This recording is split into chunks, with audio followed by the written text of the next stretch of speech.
Paz do Senhor, meus irmãos do grupo Amigos da Bíblia. Hoje estamos no 23º dia da nossa leitura do Novo Testamento em 90 dias e vamos falar sobre Lucas capítulo 6 e o capítulo 7. O tópico primeiro aqui que a gente vai observar é o versículo 1 até o 5. A gente vai falar sobre Jesus, é o Senhor do sábado.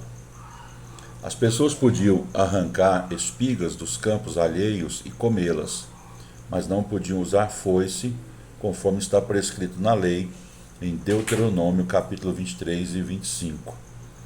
Jesus mais uma vez violou a tradição dos anciãos ao permitir que seus discípulos fizessem isso no sábado. Pouco antes, ele havia curado um paralítico no sábado, conforme o relato de João capítulo 5. E isso deixou os líderes religiosos ainda mais nervosos com relação a Jesus. Qual foi a defesa de Jesus para ele ter curado, para ele ter permitido os seus discípulos acolherem espigas no sábado? A defesa dele era simples. Ele disse que ele era o Senhor do sábado. E ainda citou um exemplo de Davi que confirma isso, lá em 1 Samuel, capítulo 21, versículo 1 até o 9. Novamente, Jesus afirmava ser o filho de Davi, o Senhor, o Messias. Ele queria dar um novo sábado de descanso para as pessoas. Ele falou isso lá em Mateus 11, 28 a 30. Todavia, essas pessoas não aceitaram sua oferta. Do versículo 6 até o 11 do capítulo 6 de Lucas, Jesus ele cura um homem da mão ressequida. Os escribas e fariseus compareceram ao culto da sinagoga não para adorar a Deus, mas para espionar Jesus. Jesus curou o homem da mão ressequida e fez sua defesa com base no valor da vida humana, e qualquer judeu que salvasse um animal do seu rebanho no sábado, para eles aquilo não era considerado um trabalho. Então, quanto mais Jesus, então, veio para resgatar o ser humano que precisava de uma bênção, de um milagre. Então, Jesus faz aqui uma comparação interessante. Se vocês salvam um animal, quanto mais, eu, Filho de Deus, não salvarei uma imagem de Deus, o ser humano? Então, eles odiaram Jesus ainda mais por causa desse milagre. Os escribas e fariseus até juntaram-se aos herodianos, eles eram rivais, em seu complô para destruir Jesus, conforme a gente pode ver em Marcos capítulo 3 e o versículo 6. Do versículo 12 até o 16 do capítulo 6, nós temos a escolha dos 12 apóstolos e os seus nomes. Mais uma vez, Lucas menciona que Jesus retirara a fim de orar, está lá no capítulo 5 e versículo 16. Ele tinha de tomar decisões importantes e seus inimigos estavam atrás dele, portanto, ele precisava orar. Jesus, dentre uma multidão de seguidores, escolheu os 12 para serem seus apóstolos. O apóstolo, essa palavra vem do grego, significa uma pessoa autorizada por outrem para desempenhar uma tarefa especial. Resumindo, uma pessoa enviada, um representante. Esses homens viveram e aprenderam com Jesus, pois tomariam seu lugar quando Jesus retornasse para o Pai. Em geral, acredita-se que Bartolomeu é o mesmo Natanael, lá de João capítulo 1, versículo 45 a 51, e Judas, não o Iscariotes, seja outro nome para Tadeu, conforme está em Marcos capítulo 3, versículo 18. Em todas as listas com os nomes dos apóstolos, Pedro é sempre o primeiro, e Judas Iscariotes é sempre o último. Do versículo 17 até o 49, relata Jesus o pregador. Jesus desceu até um lugar plano e fez o sermão de ordenação para os apóstolos. Lucas, em seu relato do que chamamos o Sermão do Monte, que a gente também pode ver lá em Mateus capítulo 5 até o 7, eliminou as sentenças judias, pois não interessavam aos seus leitores gentios essas informações. Jesus pregou esse sermão para a multidão e para os apóstolos, e a mensagem dele aplica-se a nós hoje. O sermão trata do relacionamento dos discípulos com as posses, versículo 20 até o 26, com as pessoas, versículos 27 até o 45, e com o Senhor, versículos 46 ao 49.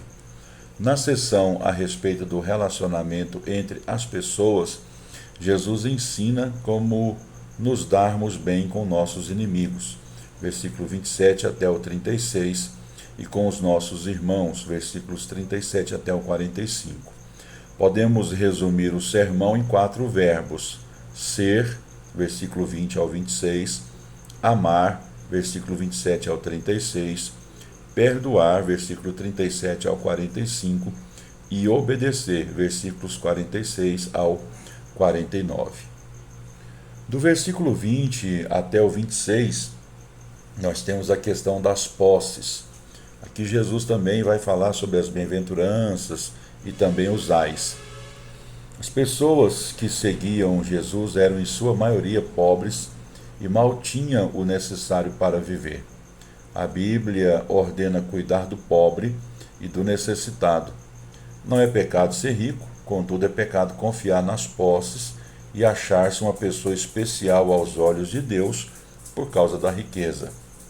O caráter é importante, as posses não.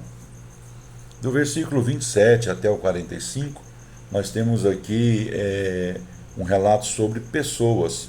Aqui vai ter temas como a vingança, o amor ao próximo, a proibição do juízo temerário, a parábola do cego que guia outro cego, a árvore e seus frutos. Tudo isso está inserido dentro da questão da importância das pessoas. Quando seus valores são diferentes dos das pessoas do mundo e quando você defende o que é certo, certamente você vai ter inimigo. Descemos ao patamar deles se revidamos, mas se o amamos, fazemos o bem a eles, os abençoamos e oramos por eles. Assim, alcançamos um estágio mais alto e glorificamos a Deus. Não é necessário muito esforço para amar e servir os amigos, mas é preciso fé para amar nossos inimigos e fazer o bem a eles. Os versículos 31 e 36 apresentam princípios que nos encorajam a praticar essas difíceis admoestações. No que se refere a nossos irmãos em Cristo, devemos ter cuidado para não sermos mais severos com eles do que conosco mesmos. Quando vir uma falta em seu irmão antes de falar com ele, examine seu coração, a fim de ver se também não é culpado. Você é um cego que guia outro cego? Você está tentando operar os olhos de seu irmão quando os seus olhos estão danificados? Então, o grande perigo aqui, de acordo com o versículo 42, é o perigo da hipocrisia. As imagens da árvore, versículo 43 e 44, e do tesouro, versículo 45, lembra-nos a importância do caráter. Se a árvore não é sadia, os frutos também não são. Se o coração está cheio de maldade, a boca fala maldades. Edifique seu caráter e poderá ajudar a outros quando eles tiverem necessidades espirituais. Versículo 46 até o 49 vai falar sobre os 2 fundamentos. Jesus é Senhor e quer nossas obras, não nossas palavras. Construir sobre a rocha significa obedecer ao Senhor. Edificar sobre a areia significa professar nossa obediência, mas não praticá-la. As tempestades da vida testam o que construímos hoje, mas o teste final e maior será diante do tribunal de Deus, de acordo com Romanos 14, versículo 10 até o 13. Mateus relata que os ouvintes se maravilharam com a doutrina de Cristo. Está lá em Mateus capítulo 7, versículo 28 e 29. Perdemos muito ao sermos ouvintes e não praticantes. Lucas capítulo 7. A forma como esse capítulo registra o ministério de Jesus Cristo ilustra as graças cristãs da fé, da esperança e do amor. Versículo 1 até o 10 do capítulo 7 vai falar sobre a fé. Aqui nós temos a história do centurião romano que comandava 100 soldados. Os 4 mencionados no Novo Testamento eram homens de caráter. Mateus 27, versículo 54, Atos 10 e capítulo 27 de Atos, versículo 1, 3 e 43. O fato desse centurião específico ter construído uma sinagoga para os judeus e ter uma preocupação afetuosa por um servo é algo que o recomenda como um homem de bem. Também admiramos a forma humilde como pediu ajuda para Jesus e sua fé no poder da palavra de Cristo.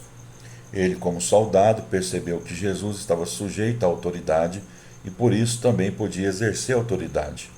As doenças obedeciam a Jesus da mesma forma que os soldados obedeciam ao centurião. O fato de ter curado o menino à distância foi apropriado, pois ministrava aos gentios. Esse soldado gentio, que não tem todos os privilégios espirituais dos judeus, é uma censura à nossa pouca fé. Capítulo 7, versículo 11 até o 35, vai falar sobre esperança. Jesus encorajou 2 pessoas desesperançadas. Uma foi a viúva solitária cujo filho único morrera, versículos 11 ao 18, e um profeta desanimado que achou que fracassara em seu ministério, versículos 19 ao 35. Vamos falar então primeiro da viúva, versículo 11 até o 18. Naim ficava a cerca de 40 quilômetros de Cafarnaum, e Jesus viajou essa grande distância a fim de confortar uma viúva pesarosa. Provavelmente o rapaz havia morrido um dia antes, e quando Jesus e seus acompanhantes se encontraram com ela e seu cortejo, era à tarde. O rapaz estava em um caixão aberto e provavelmente enrolado em panos com perfumes por causa do sepultamento. Então imagine o espanto dos pranteadores quando ele foi ressuscitado por Jesus, sentou e começou a falar. Aqui agora a gente vai falar sobre o profeta João Batista, versículo 19 ao 35, que estava desesperançado, tendo em vista que ele havia falado sobre Jesus como Messias. Ele estava preso e Jesus não havia tomado nenhuma providência com relação à sua prisão. Ele havia pregado, que Jesus traria justiça, traria fogo sobre as pessoas, fogo do juízo, mas naquele primeiro momento Jesus veio para salvar, implantar o reino de Deus espiritualmente falando entre os homens e não um reino físico. Então ele envia pessoas até Jesus e Jesus confirma através das obras realizadas que ele era o Messias aguardado. Do versículo 36 ao 50 de Lucas 7, nós temos aqui um texto que fala sobre amor. Aqui, uma pecadora unge os pés de Jesus. Não sabemos por que Simão, o fariseu, convidou Jesus para jantar em sua casa. Talvez ele quisesse conhecê-lo melhor ou esperasse conseguir uma nova evidência para acusá-lo. Com certeza, Simão sentiu-se embaraçado quando uma prostituta entrou em sua casa para ungir Jesus. É lamentável que estudiosos descuidados confundam essa mulher com Maria Madalena e com Maria de Betânia, quando as diferenças entre elas são óbvias.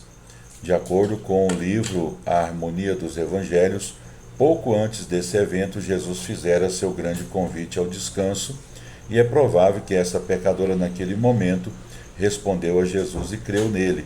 Ela foi transformada, assim publicamente foi a Cristo e deu-lhe seu amor e adoração. Ela expressou seu amor ao tomar o jugo dele. Simão disse consigo mesmo: ela é uma pecadora. Ele, contudo, é quem precisava dizer: eu sou um pecador. Em sua parábola, Jesus deixa claro que todos nós temos uma dívida com Deus e não podemos pagá-la porque estamos falidos espiritualmente.